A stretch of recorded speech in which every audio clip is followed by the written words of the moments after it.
Bună tuturor! Haideți să vedem pentru zodiile de pământ, Aur, Fecioară, Capricorn, ce aduce luna iulie. Nu contactezi pe nimeni în privat, atenție la profilurile false. Pentru ședințe tarot, terapie sau ghidare spirituală aveți numărul în bio, scrieți-mi mesaj pe WhatsApp. Pentru zodia de pământ, Aur, Fecioară, Capricorn, să vedem ce vine în luna iulie pentru voi.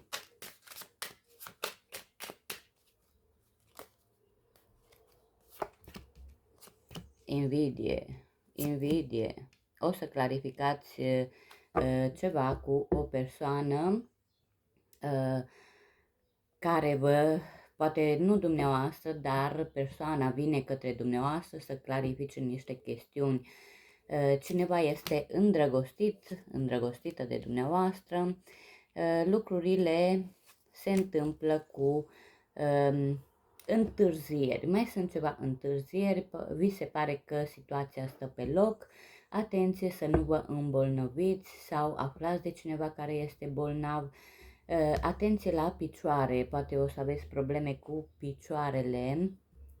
Atenție la furturi, la pierderi, documente, acte, bani.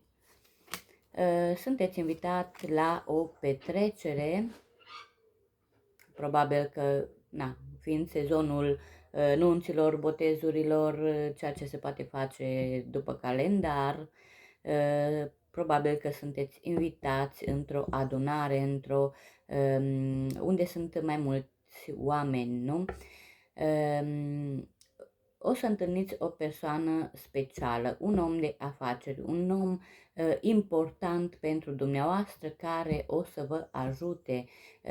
Este o persoană foarte generoasă cu dumneavoastră. Puteți să aveți încredere într-o prietenă, această prietenă este fidelă, da? Aveți niște decizii de luat, nu știți pe care drum să mergeți, ați merge înainte, vă gândiți încă la trecut, vă gândiți la ceea ce ați lăsat, aveți o hotărâre de luat, ceea ce vă întristează, vă face să vă simțiți ca într-o închisoare.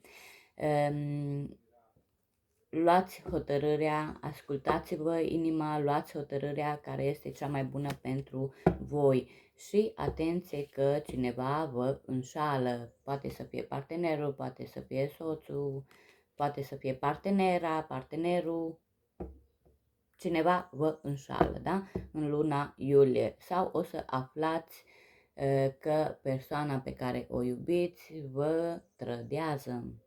Numai bine!